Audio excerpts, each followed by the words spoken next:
जय मुक्ताई.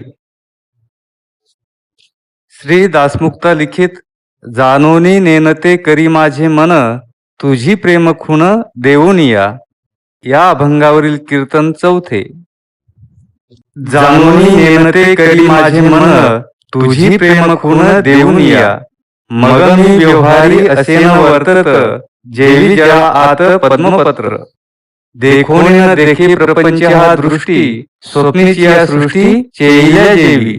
ऐकोने न ऐके निंदा स्तुती कानी, जेविका उन्मनी योगी राज. तुका म्हणे ऐसे झालिया वाचून, करणे तू शिन वाटत असे. असं का तू केलं, अर्थात ही सहज स्थिती का अंगी बांधली, म्हणजे मग त्यानंतरचा प्रारब्ध संपेपर्यंतचा माझा व्यवहार असा असेन. मग मी व्यवहारी असेन वर्तत, जेवी जळा आत पद्मपत्र. कारण तदुत्तर माझं म्हणजे प्रारब्ध संपेपर्यंत शरीर पडलेलं नसेल, मी शरीर सोडलेलं नसेल. अर्थातच तदुत्तर माझा व्यवहार तसा असेल जसा जीवनमुक्ताचा असतो, कारण तेव्हा मी तोच असेल.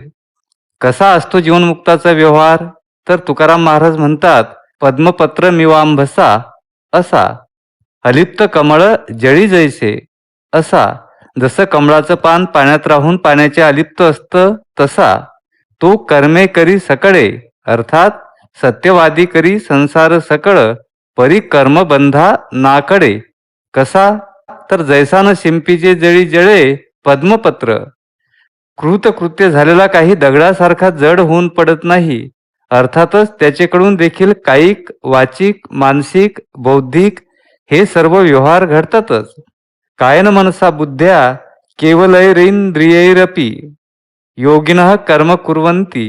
ज्ञानेश्वर महाराज म्हणतात, एरवी अनेकाची ये परी तोही एक शरीरी, अशेष ही व्यापारी वर्ततू असे. अशेष व्यापार म्हणजे पश्यन, शृण्वण, स्मृशन, जिघ्रण, नशनन, गच्छन, श्वपन, श्वसन, प्रलपन, विसृजन, गृह्णन, निमिषन्ननी मिषन्ननपि इंद्रियाणींद्रियार्थेषु वर्तंत इति धारयन. अर्थात तोही नेत्रीप आहे, श्रवणू ऐकतू आहे, स्पर्शाशी जाणे, परिमळ सेवी घ्राणे, अवसरोचित बोलणे तयाही आथी, आहाराते स्वीकारी, तेजाते ते परिहरी, निद्रेची अवसरी निधीजे सुखे. आपुलीनी इच्छावशे. जसे लौकिक व्यवहार होतात तसे त्याचेकडून वैदिक देखील व्यवहार होतात. यज्ञ, याग, होम हवन, जप, जाप्य, ध्यान, धारणा, पूजा, अर्चा, कथन, श्रवण आदी करून.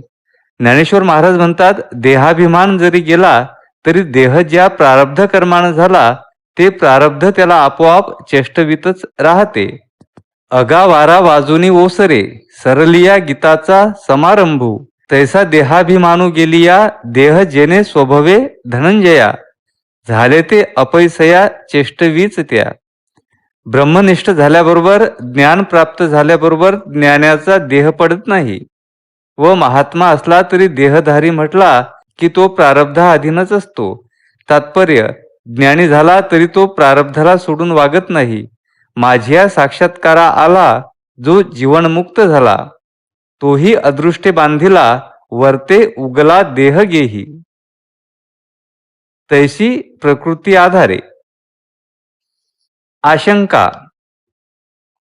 पण गीताकार तर सांगतात की सर्व कर्माखिलम पार्थ ज्ञाने परिसमाप्यते, अर्थात संचित प्रारब्ध क्रियमान या सर्व कर्माची निवृत्ती आत्म्याच्या अपरोक्ष ज्ञानात होते.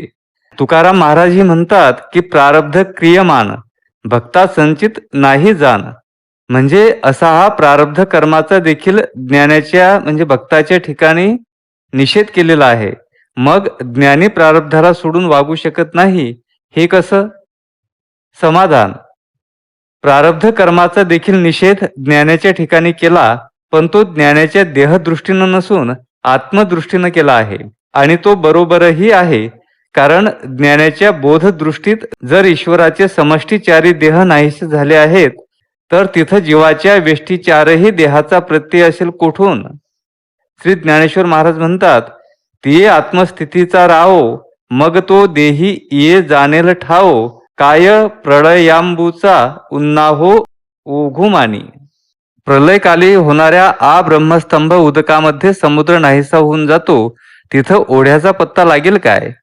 तसं त्रैलोक्य ज्याच्या बोधात नाहीसं झालं आहे, म्हणजे हे त्रैलोक्याची पुरुषोत्तम अशी ज्याची स्थिती झाली आहे, त्या ज्ञानाच्या दृष्टीपुढे देह असणार काय?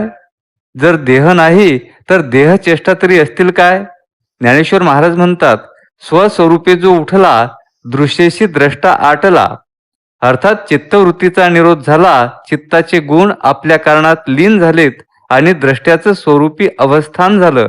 अर्थात ना दृश्य ना द्रष्टा अशा दृग्मात्र स्थितीत काय जाण असणार त्याला इंद्रिय वर्गाच्या व्यवहाराची? उमटतच नाहीत त्याच्या वृत्तीवर देहचेष्टा. तो नेणे काय राहटला इंद्रिय ग्रामो. तुकाराम महाराजांचेच बघा, काय खातो आम्ही कासया सांगाते, कैसेही लागते नेनो मुखे. ज्ञानाच्या दृष्टीनं देह व देहचेष्टा नाहीत, याचा अर्थ देह ज्या प्रारब्धानं झाला आहे व देहचेष्टा ज्या प्रारब्ध संस्काराच्या शेषामुळे होतात ते प्रारब्धच नाही असाच नाही का झाला? म्हणून ज्ञानाच्या ठिकाणी प्रारब्ध कर्माचा निषेध, परंतु तो निषेध देहदृष्टीनं नसून आत्मदृष्टीनं आहे म्हणून बरोबर. कारण ज्ञानी देह हा आपलं स्वरूप आहे असं मानित नसून देहेंद्रिय मन बुद्ध्यादिकांचा साक्षी असा सच्चिदानंद स्वरूप ज्ञानमात्र आत्मा, आत्मभाव मी आहे असा त्याचा दृढ निश्चयच आहे.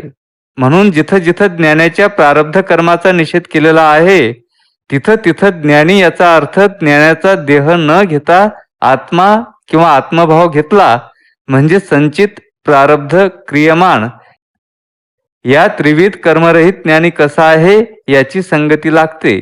तिथं ज्ञानी या शब्दाचा अर्थ ज्ञानाचा देह घेतला तर विरोध येईल तो असा, अपरोक्ष ज्ञानानं संचित क्रियमानाचा नाश होतो, परंतु प्रारब्ध कर्माचा भोगा वाचून क्षय होत नाही. प्रारब्ध कर्मानाम भोगादेव क्षयः असं शास्त्र सांगते. ज्ञानी शब्दाचा अर्थ ज्ञानाचा देह घेतला तर आता सांगितलेल्या शास्त्र वाक्याशी विरोध येईल. म्हणून ज्ञानाच्या सर्व कर्माचा निषेध तो आत्मदृष्टीनं असून संचित क्रियमानाचा अपरोक्ष ज्ञानानं नाश झाला तरी प्रारब्ध कर्माचा भोगा वाचून क्षय होत नाही, हे शास्त्रवचन ज्ञानाच्या देहदृष्टीनं आहे व ते यथार्थही आहे. कारण शरीर आरंभक जे प्रारब्ध कर्म आहे त्याचा नाश आत्म्याच्या अपरोक्ष ज्ञानानं होतो असं स्वीकारलं तर ज्ञान झाल्याबरोबर ज्ञानाचा देह पडला पाहिजे, परंतु तशी अनुभूती नाही. तात्पर्य, ब्रह्मनिष्ठ झाल्याबरोबर ज्ञानाचा देह काही पडत नाही आणि प्रारब्ध आहे तोपर्यंत ज्ञानी झाला तरी तो प्रारब्धाला सोडून वागत नाही. आणि प्राचीन संस्कार शेषात म्हणजे प्रारब्ध वशात प्रसंगी ज्ञानांच्या वर्तनात भिन्नता असू शकेल, तथापि त्यांच्याकडूनही वर्तन घडतंच. जसं ज्ञानाचं भिन्न भिन्न का होईना पण घडणारं वर्तन. हनुमंत ज्ञाता परम त्याशी वानरी कर्म सोडीना. नारद ज्ञातेपणा माझी मोठा सत्य मानिला श्रेष्ठ श्रेष्ठा. तोही कळी लावा कळी काटा स्वभाव चेष्टा आणि वार. गरुड देवाचे वाहन सदा तिष्ठे हात जोडून.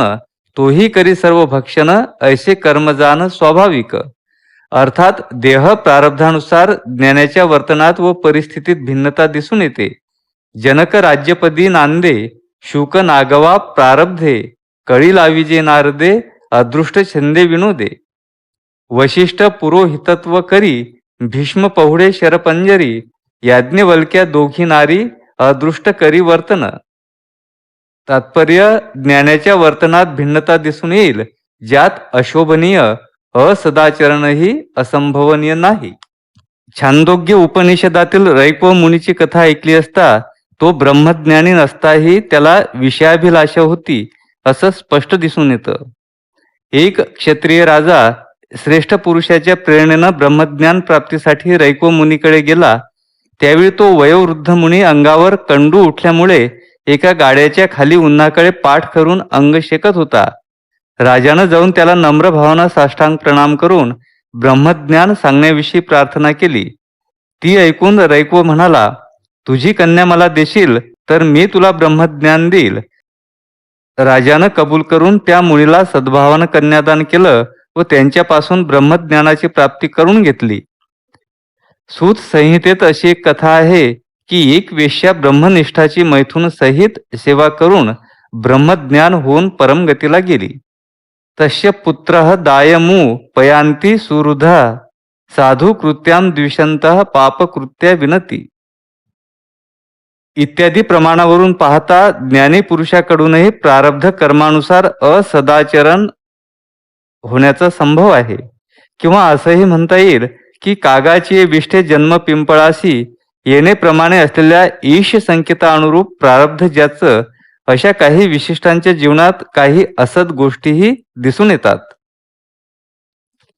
अर्थात याबाबत अज्ञानी आणि असे ज्ञानी दोन्हीही दिसायला सारखेच.